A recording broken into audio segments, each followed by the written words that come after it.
Audie, the 2023 Fighters Only red carpet. I know you've been to these before, correct? So how's it feel to be back, though? It's great. It's great to see the sport continuing to grow and the industry honoring the sport, coming together from fighters to managers to coaches to sponsors. It's just really good to see that 15 years later it's still going strong and long may it continue. And I know for the managers and the coaches, I always say, have the toughest travel schedule. The fighters have the one fight and then they go home for a little bit. You guys are constantly on the road. So I guess for you personally, as 2023 winds down, how is this year now that it's coming to a close for you? I mean, look, we get to do this. So ultimately, at the end of the day, I think if you find yourself complaining, you need to snap out of it and realize you get to do this. So it's an honor and a privilege, and more importantly, you got to enjoy the ride. And the ride comes with wins and losses, and getting your hand raised, so to speak, figuratively, as it relates to at least our positions, if you will. But I love it. I'll take every minute of it. I'll take, the entire journey altogether has been an amazing ride, and I'm excited about the future. Any sort of goals for Paradigm in 2024? I know that's maybe kind of a broad question, but what are you guys looking to accomplish in the new year? We always have bold ambitions, right? And I think everybody should have bold ambitions. And you plan for the best, and you go and try to attack and execute it. So it's continuing the same, continuing to raise the bar, advocate for our clients, negotiate the best contracts in the business and all the different promotions, and continue to innovate, right? That's one of the things I think I'm proud that we've been able to do is innovate in combat sports from crossover fights to ventures, and it's exciting for us. So I'm honored to be able to get to continue to do this, and I'm excited about 2024 and beyond. The MMA landscape changed recently. I'm curious to hear from your perspective, the Bellator PFL sale. How does that change things for you, the clientele, the industry, kind of what your options are out there? Look, I think it's changed in the sense that you see that now institutional capital investors are coming in. And they did once before as well. They didn't necessarily succeed, right, from Affliction and other promotions that came and gone. But ultimately, I think that this is great for the sport. I think fighters are going to not only benefit from it in terms of continuing to provide other opportunities, whether it's free agency or whatnot, but I think it's good for the sport. And let's hope that they're going to be successful in what they do. And I think it's good not only for the PFL, Bellator, and those fighters, but it's good for the UFC and those fighters and all the up-and-coming fighters that can dream big and now have options. Speaking of the UFC, I'm sure I got to ask you about Conor McGregor. Any sort of updates? You think we'll see him back? UFC 300's coming around. I guess any sort of timetable for his return? If it was up to him, he'd be fighting Saturday. So, ultimately, I think we're trying to make sure we're doing everything right. We're following all the right standard operating procedures to get him back, into the octagon as soon as possible. UFC 300 would be amazing, and obviously we're pushing as hard as we can to hopefully make that happen. But ultimately, it's going to be an exciting 2024 for his return. Think it's going to be Michael Chandler? Look, I think that's the likely opponent, right? They just did the Ultimate Fighter together.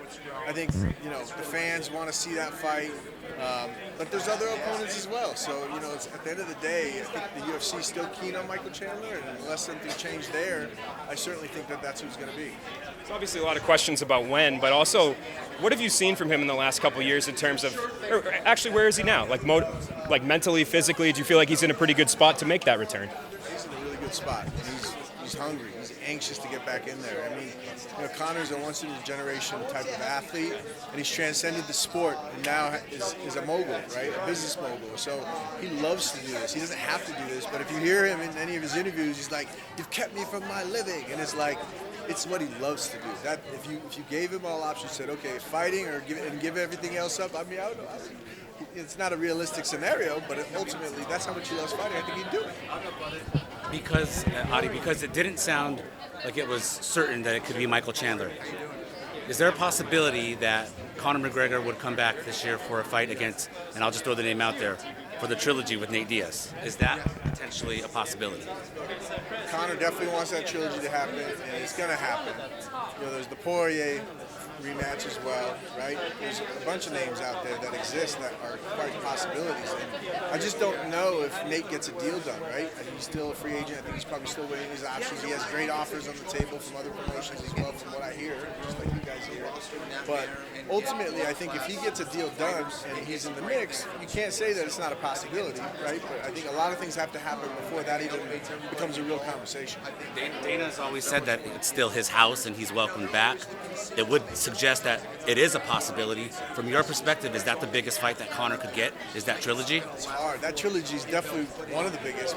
Poirier rematch. I mean, the way that last fight ended, it's not a fight. It's an injury, right? You got stopped because of the injury. So ultimately, that has to be run back. And Chandler's also a big fight because now you have that build-up with Tough. So I think that there's many fights, even outside of those three fighters, there's a lot of other great matchups for Conor to match up against that the fans will love either way. But I can't wait for that trilogy with Nate to happen.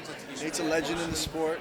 He continues to just shine bright, and I think that those two together, it makes for some exciting content and competition for the fans to enjoy. And right now, what we're talking about kind of are those money fights. But from speaking with Conor, what is his motivation, if it exists, to become UFC champion again? He still has that desire. There's no question. I mean, at the end of the day, I think all these fighters. That's the thing about the sport of mixed martial arts. It's a real thing. It's not a scripted thing where they're just trying to make noise. And despite all the banter that we may see, they're all striving to be the best in the sport, to be the best in the division, right? To leave their mark in the sport.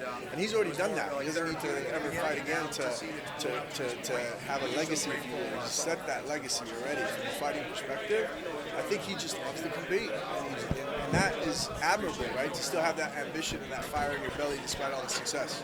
I have one last question. I don't think we ever heard from you in terms of the fallout with USADA and Conor being at the center of that. Just from your perspective, what was that all about as you saw that, as you were part of it and seeing it unfold? Yeah, I mean, look, it's unfortunate. I'm not going to go into a lot of details, but we did everything right. I felt like they tried to throw us in the middle of their issues, and that's all I'll say about that. I've got one for you. I'm just curious, what do you think is the biggest misconception that fans have about your job? Because fans can be brutal.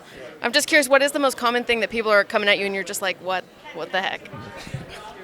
I've heard it all, right? And so I can't tell you one thing, but I certainly don't think they understand what it takes, right? And I certainly think there's even people in the industry that don't understand what it takes. And it's much more than, client relations, if you will, right? And client servicing, but it's everything from just not only the recruiting aspect, but then the servicing aspect, which includes career management, contract negotiations, includes brand building, includes procuring other opportunities, whether it's sponsors, and helping them build not only a successful career in the sport, but helping them transition into that post-athletic identity, which is important, not only hopefully with the financial means, right, that they can set themselves up with, but other opportunities that they're going to get based on their success and notoriety within the sport.